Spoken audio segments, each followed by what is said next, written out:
Again today. It's been a little bit of time since we've been able to spend with one another. And I'm going to run over a little bit of the rules and then not rules, but norms. And if you all don't know who I am, my name is Constantia Charbonnet. I am the director, have the honor of serving as the director of WLI in part. And more importantly, I have the honor of learning from so many of the membership of WLI. So thank you. As we begin, there's a couple of things that we just want to remember. One, we want to, we know this, you all know this, but we want to just repeat it just a little bit. Please respect the information shared with others. Mute your audio, but please leave your video on if that's what you choose. Introduce yourself in the chat. Even though we are distance and we're online, we can still build community. And it's all about that and learn and grow from one another. And the first thing to do is just drop your name in the chat and where you are on campus. Use the chat and add comments or ask questions, and either Christina Glass, our wonderful GA, will be monitoring that. And raise your hand and unmute if you have additional questions at the end of the presentation, and Madhavi will signal that at that point. All right, so I'm going to go with the presentation. All right, so I have the honor of introducing Dr. Madhavi Kadiala. Excuse me. She is the founding member for the West Virginia State American College of Cardiology, chapter for women in cardiology here at WVU. She's an academic cardiologist, and she started at WVU in 2019 as a director of the Women's Heart Program and the program director for the Cardiac Imaging Fellowship. She's also been selected for the American College of Cardiology's inaugural cohort of Sandra J. Lewis Fellowship for Mid-Career Women Cardiologists. Her plan today, she's going to discuss her background, how she became interested in leadership, her journey. She will also be weaving in her insights in history and philosophy into why this is the right time for women's leadership to move into the forefront rather than being on the back burner. And with that, I have the honor of presenting to you our colleague, fellow WLI member, Madhavi. Madhavi, it's all yours. Thank you, Constantia. Did I say it right? You did. Okay. Thank you so much for having me this afternoon. And I am so honored to be here. And I wish we were meeting in person.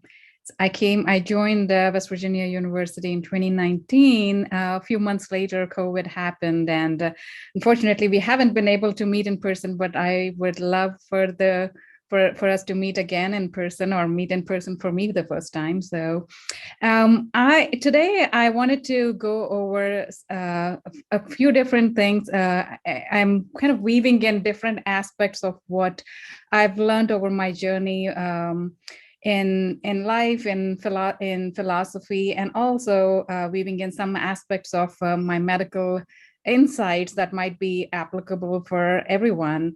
And let me tell you a little bit. Let me see if I can move this on. Okay. All right. So I do want to make a disclaimer that I will be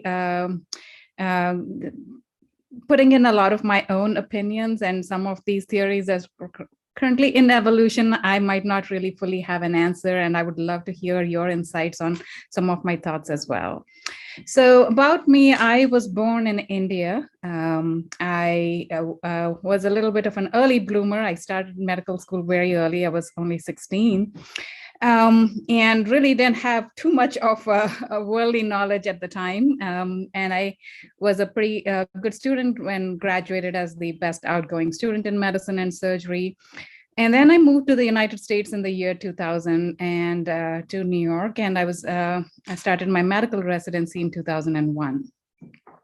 So almost within a year, 9/11 happened, and it changed all, I think it was a pretty big event. I was actually in Long Island working on the wards that day, and I was talking to a patient, And he just was like not paying attention to me and was watching television. And I saw the plane go through the building, and I thought, why is he like not paying attention to me and watching a movie instead?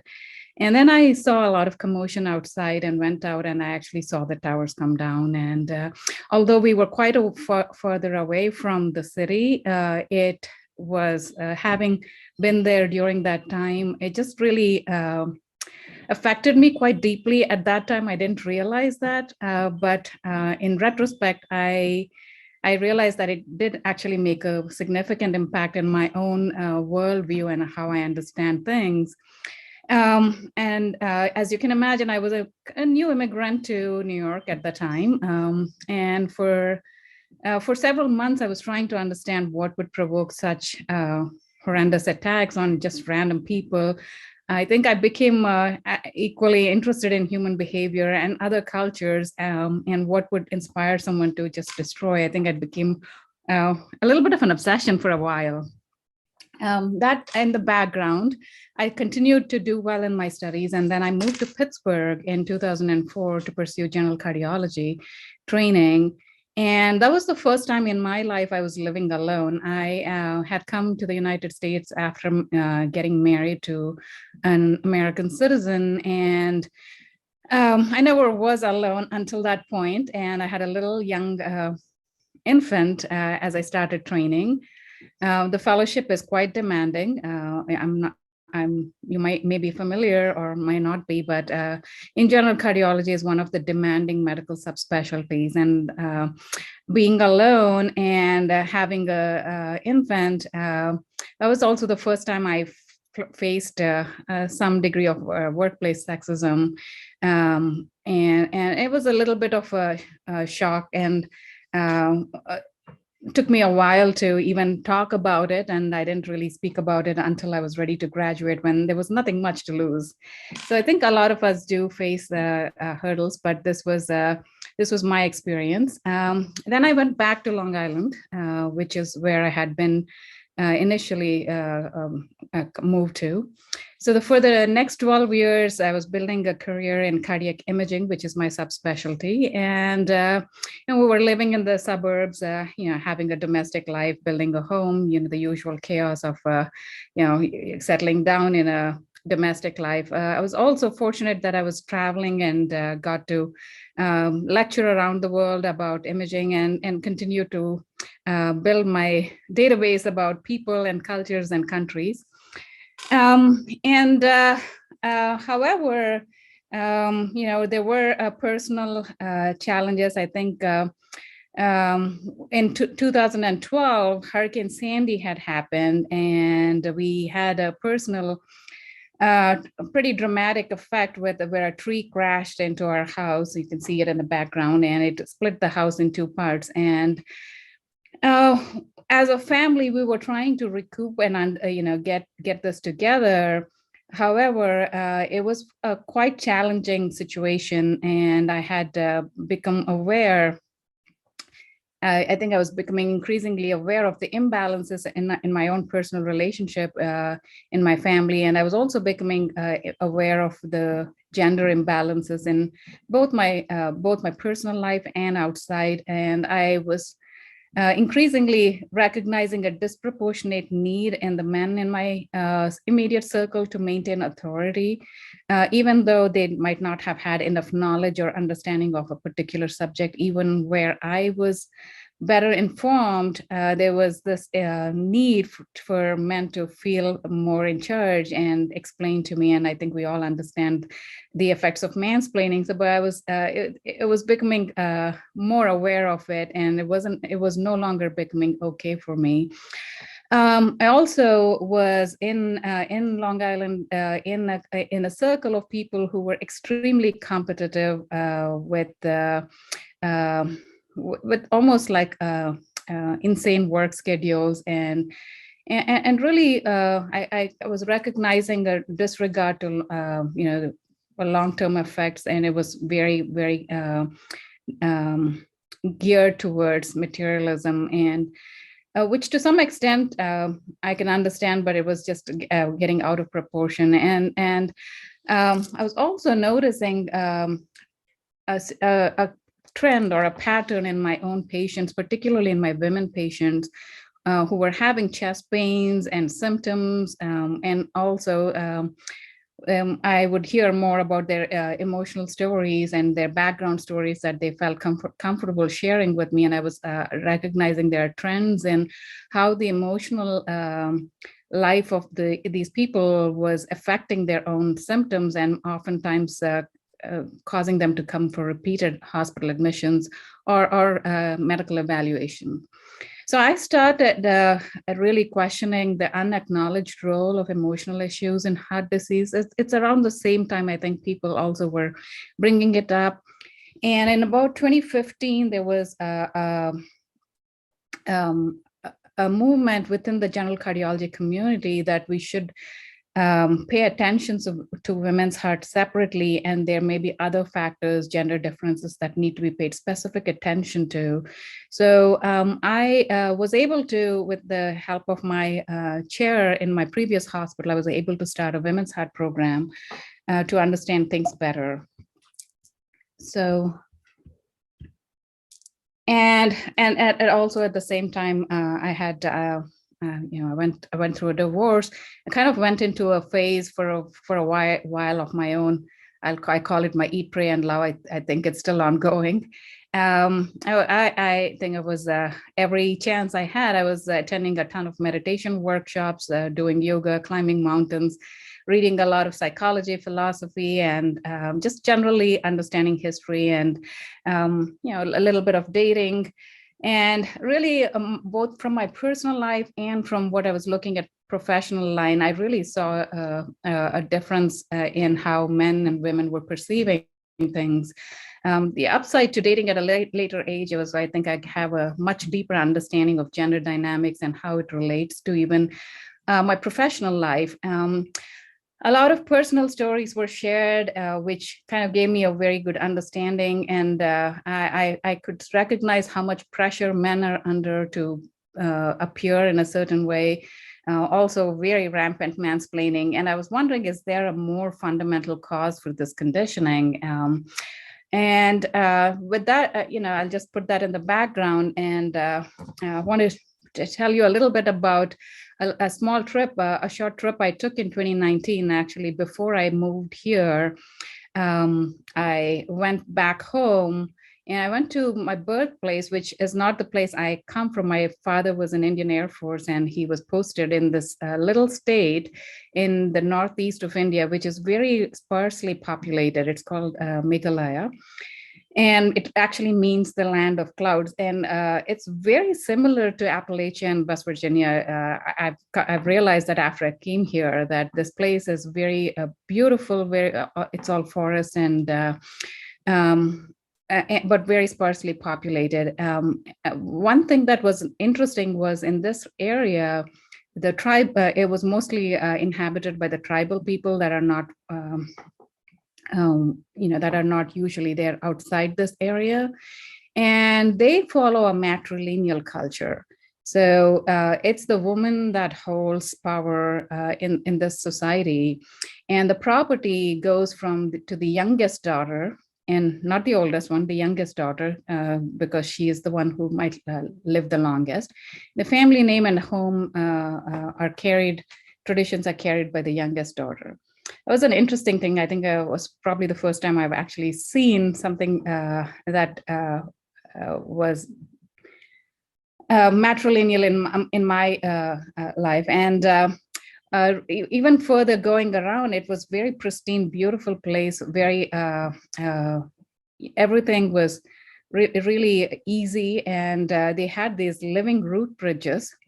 They had, which were bamboo trees that were grown across trails and rivers to cross things. And these take 40 to 50 years, but these bridges are still functional over 500 years later also. So there was a very significant sustainable situation across this area when I was traveling. And it was beautiful. It was very peaceful. In fact, my parents told me there's absolutely no crime there. People don't lock their homes. It just goes by honor system. There was hardly any development though. There was all just mostly small places. There was an interesting observation that I saw, that it was sustainable, beautiful, no crime, but minimal development. I'm gonna share a little something else while.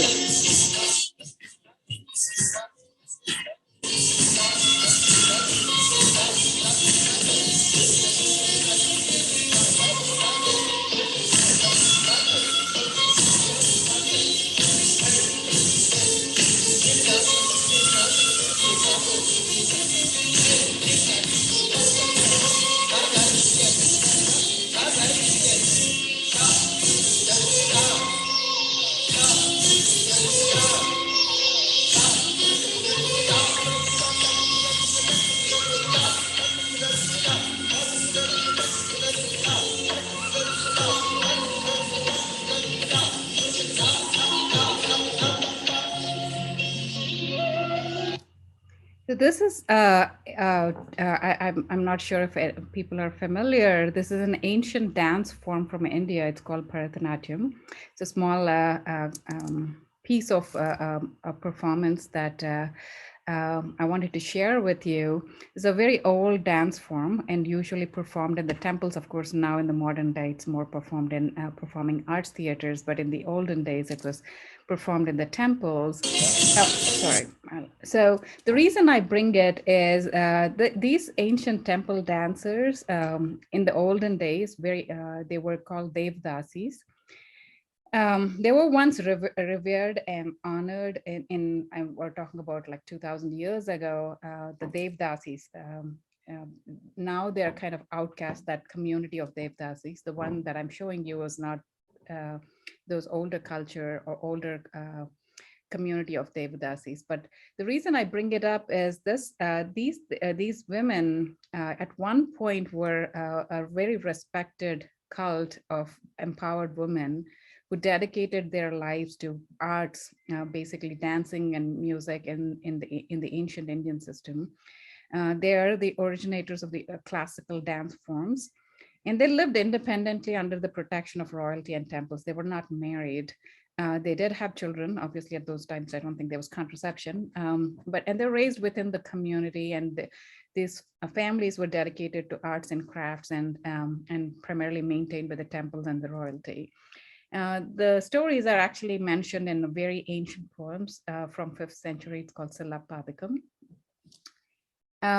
But these cultures existed, particularly they were there even until more recently, 300-400 years ago in the southern part of India.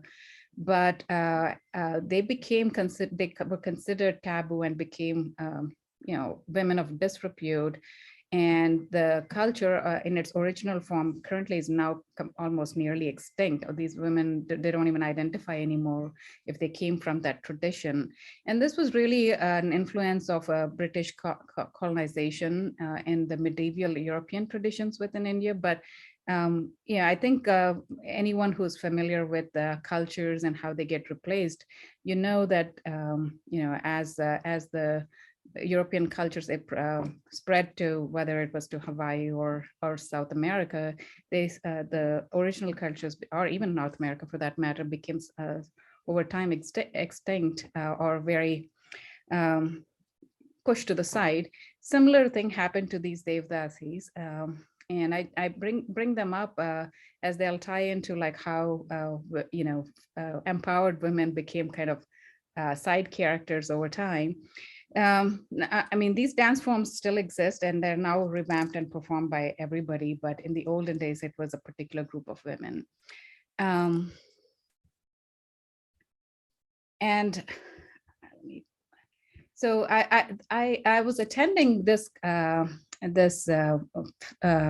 group of concerts from dancers from all different cultures in California with a dear yogi friend of mine, and I came across not just in India, but it happened in all throughout the civilizations. And this is I would like you to listen to this lady, Farima Berenji. She's an award-winning, internationally acclaimed dance artist and ethnologist who specializes in dances spanning millennium of Persian civilization. I couldn't really get her dance piece, but I have a little piece that she spoke at this event. Lioness was the symbol of Iran and Persia. And in ancient Persia, it was believed that the woman was the god. She was the goddess. So the women were the first rulers. The women were the generals, the empresses. They had the right to be judges. They had the right to divorce. They were basically worshipped. But unfortunately, due to politics and religion, that power was taken away from the goddess. And so that power of whirling, that power, all those movements that we did are actually ancient rituals that we found in temples and in carvings that we excavated. So I put those movements in there because they are forbidden to be used these days. So I wanted to, my project, this mission is my baby that I want to bring out and show that, no, you cannot hold back the ancient goddess. And basically that the power lives within us. Lioness. So, I think across the board, it was clear that the feminine, who was really revered, has somehow faded back to the background. And this really, if you really look at it, it's a multi-millennial saga of suppression, repression, and oppression of the feminine. I became even more interested in learning more about the mythology, and was reading for a while a ton of books about particularly ancient Indian mythology, but also goddess traditions from other cultures. And we actually, I started a Facebook group for reading on these topics. It's called the Devi Reading Circle. Devi means goddess. And for a while, I was deeply involved with learning more about this. And again, big questions that we were asking in our circle was, where are we? We're continuing with cultures of dominations, or are circles of collaboration? This was the question that civilizationally we were asking, sitting high up in the mountains. This was one of a yoga backpacking trips that I took with a group of friends on a yoga workshop. And really realizing that this long tradition of domination and tribalism has been going on for really more than 2,000 years, from Roman conquest to medieval Islamic conquest, colonialism and disappearance of indigenous cultures, world wars, and currently the tribalism and terrorism that we are seeing in our modern era. They're all part of the same ideology of domination is where it's coming from. And even if I look back into the Indian culture, there's this practice in in the Vedic practice. Vedic civilization is nearly 5,000 years old, and they talk about the Ashwamedha Yagna, which actually means that they release a horse, and wherever the horse goes, the king will claim that to be his territory and fight whoever is there. So that is actually a way of colonization and conquering territory. So it was this sort of thing is present, existing across all cultures. And really, cultures of domination rely on the cultivation of fear as a way to ensure obedience, and therefore the need to maintain large military, right? And as I was exploring more, I came across more about the yogini cults in India, the medieval yogini cults. And yogini means a wisdom seeker and women who are self-realized. Yogi is male and yogini is female. And there was a cult that was present around the 12th century, 7th to 12th century. They had little temples. This is one in Hirapur in India. These cults don't exist in their original forms anymore.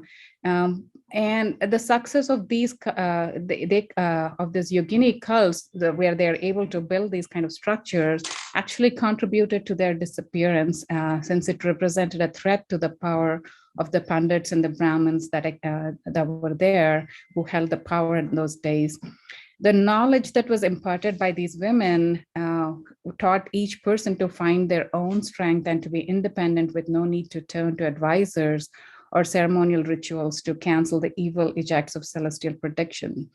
The opposition to the yogini cult came from those who benefited from the laws of inheritance and possession of property that excluded women, and who had no desire to confront powerful female personages. Also, a probable reason for the disappearance of such an important cult was the arrival of Islamic conquerors in northern India, which was probably the final blow or the initial one. And although the feminine force of the group of goddesses or the adherents did not survive such pressures, the divine female energy continued its presence in the artistic representations of the goddesses in the subcontinent.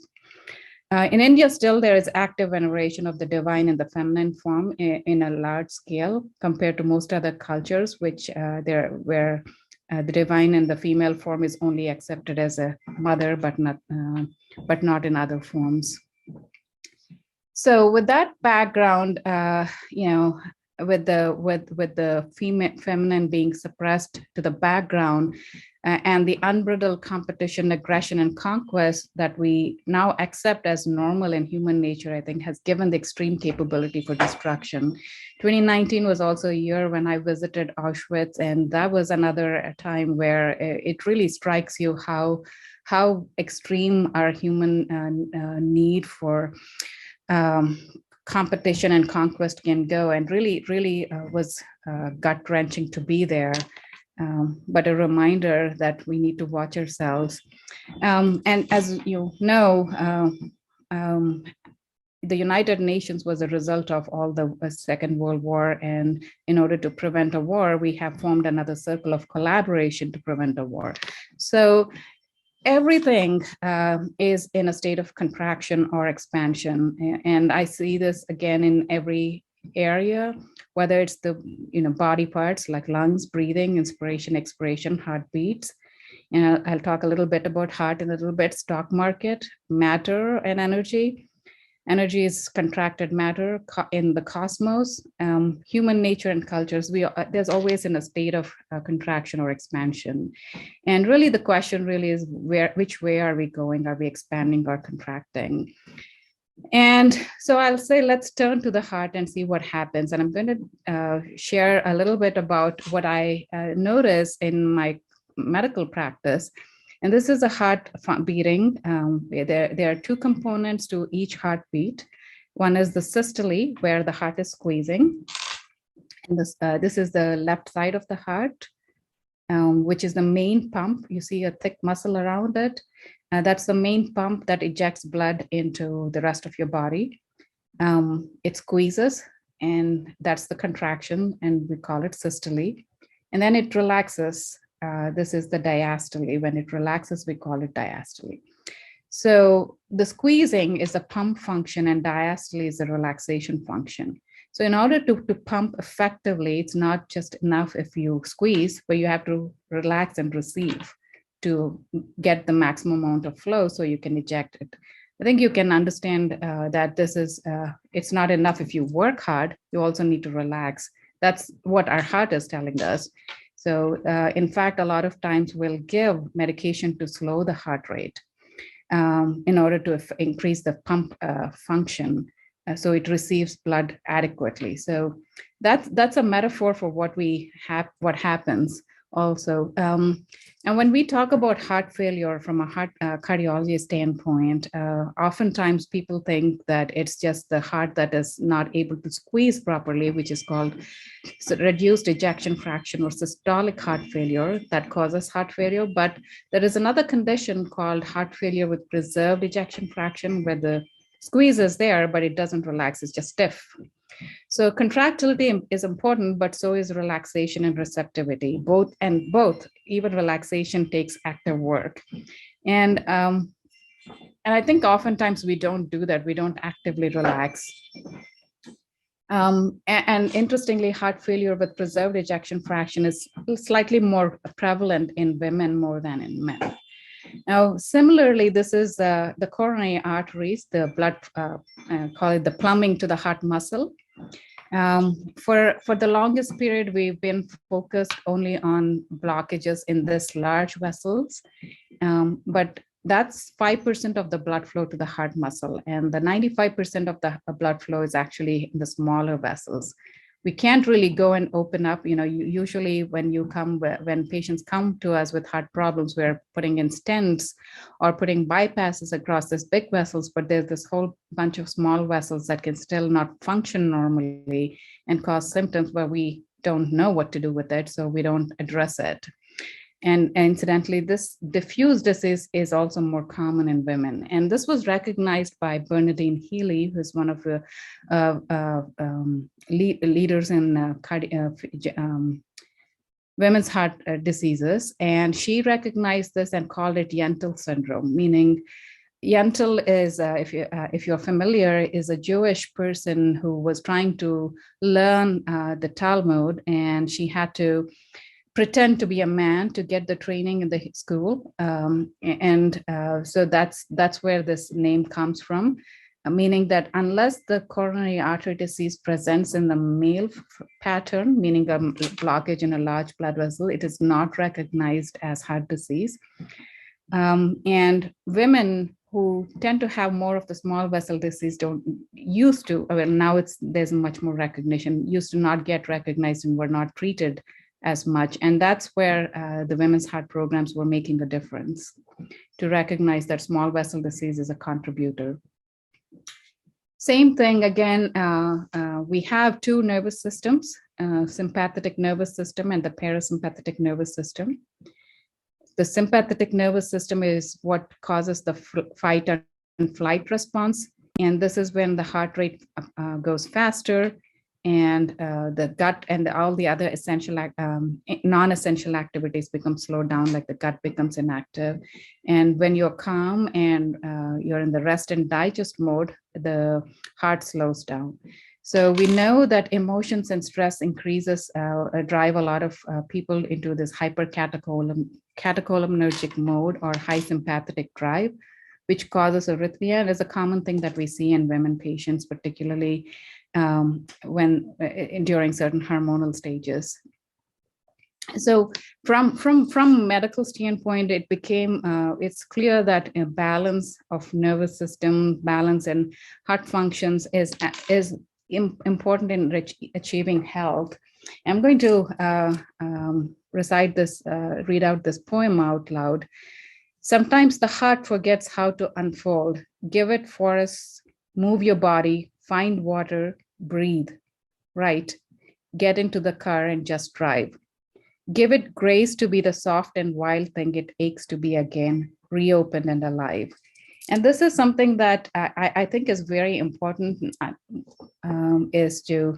in fact, a lot of times I'll tell my patients who are receptive that many of the symptoms, they can actually improve by movement, exercise, spending time in nature, practicing breathing and meditation. So let me now go into this pandemic. And, I think you might have come across all these during the pandemic, where women, the countries that were led by female leaders seem to do well than men, the countries that were led by men. It was especially one with New Zealand and Germany and Denmark. I think they were talking more about it at the time. So they actually did a study to look at it and to see if gender in the time of COVID-19 was making a difference. What they found was that more than the gender of the leader, this was they looked at 175 countries. And this was from Nebraska, I believe, the University of Nebraska, I think. And what they saw was that it was more than the gender of the leader, was the country's culture, the power distance, the uncertainty avoidance, and individualist and collectivist mentality, and short-term versus long-term orientation, and indulgence versus restraint. These were the characteristics that really were determining whether the countries did well. It so happened that more egalitarian societies were electing women leaders and had a statistically significant palliative effect on reducing the deaths from COVID-19. But the paper from here thought it was more the culture rather than necessarily the gender of the leader that was really the reason.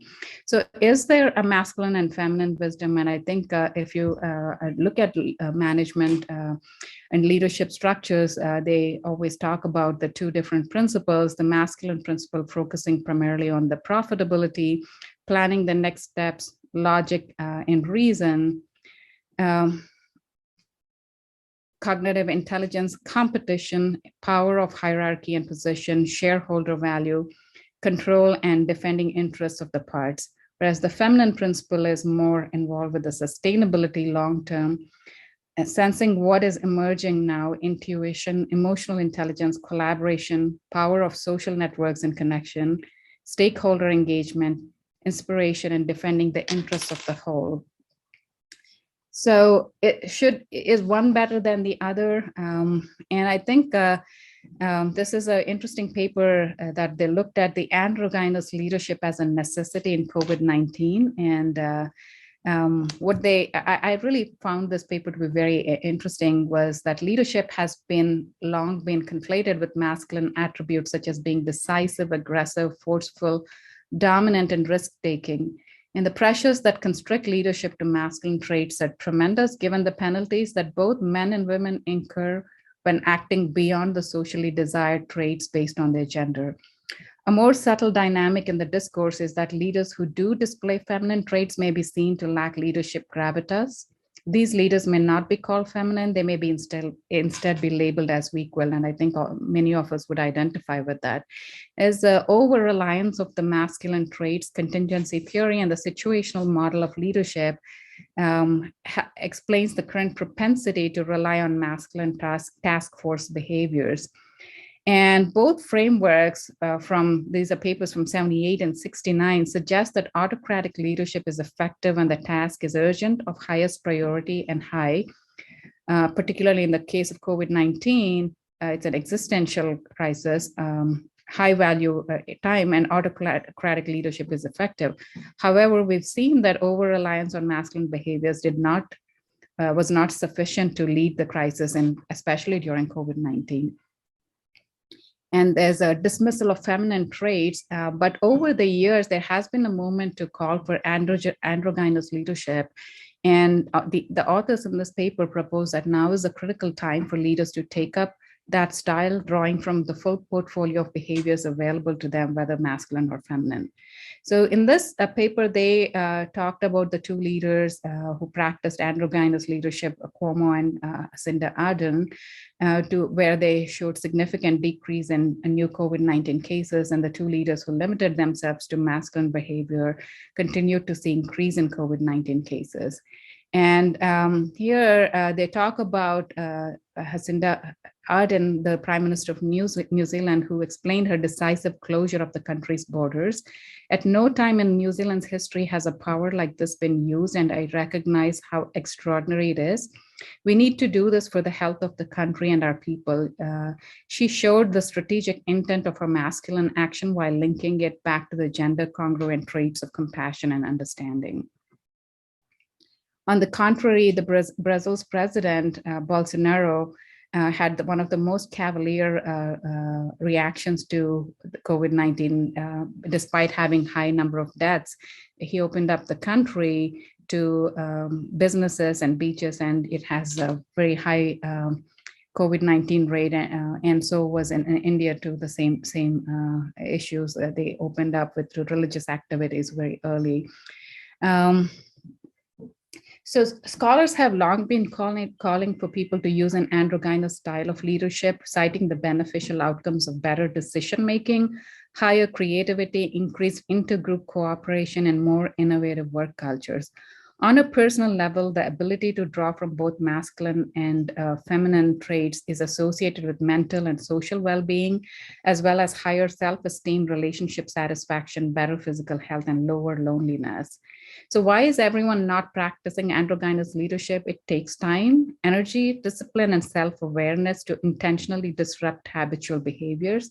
Most of us are on autopilot mode and do not have the time or mental capacity to look at a situation, pause, and select the behavior that will be the most effective. Yet that is exactly the new habit we need to build. By not investing in the moment to pull from this larger portfolio of available behaviors, we miss the opportunity to do our best work. So I like this quote a lot. The most dangerous phrase in the language is we've always done it this way. And I think sometimes disruptive changes are necessary. And so with that, I would say that the integrating feminine wisdom is vital for stability and sustainability. It's not to dismiss or disregard the masculine components. In fact, I think I've always been told in many leadership programs that we need to be more assertive, and there's gender pay gap and you need to demand more. And while that is true, I think it is also important to appreciate the feminine qualities and really acknowledge that these are important in building sustainable structures. And I think that's where we are lacking. At least in my field, I see that it is always a competition much more than collaboration. Femininity and masculinity are not opposites, but two independent characteristics that can be developed and coexist simultaneously, understanding which side is less developed and less realized. So a lack of masculinity generates too much compliance, hesitance, and restraint. A lack of femininity produces too much authority, control, and self-centeredness. So awareness of weaknesses and strengths converts clarity into personal growth, directions, and strategies. Finally, once both sides are developed, it's important to practice flexibility. So masculinity and femininities are two options that any gendered leader can use and manage with appropriateness and timeliness. So again, it's really talking about being multidimensional and having the flexible leadership.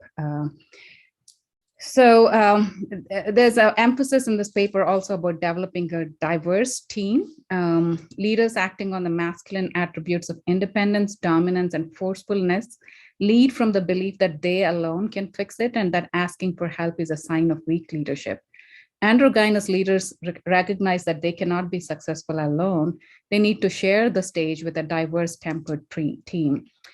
And so the tempered individuals are those who are adept at both heating up and cooling down, at calling out incongruities in values and actions, while also having the strength to maintain composure and equanimity in the face of turmoil and change. So an androgynous leader will benefit from having a team of tempered partners.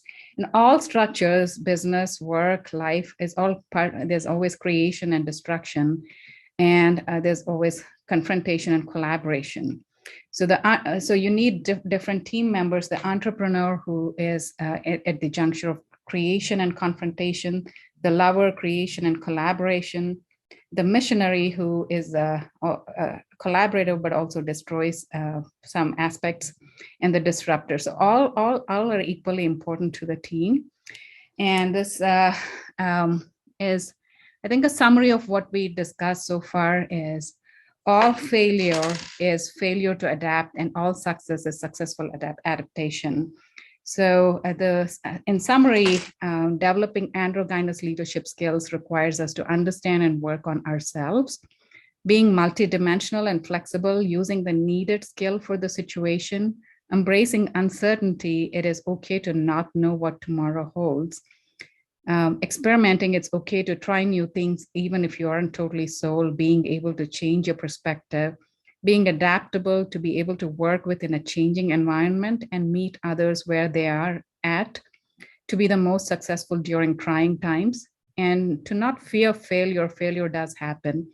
Give space for grace. Leading through change means allowing grace to interact with effort.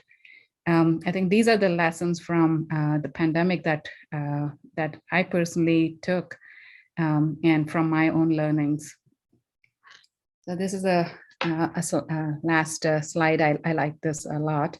We need women who are so strong they can be gentle, so educated they can be humble, so fierce they can be compassionate, So passionate, they can be rational, and so disciplined, they can be free. I think with that, I'll end my part of the talk, and we can spend the rest of the time answering questions.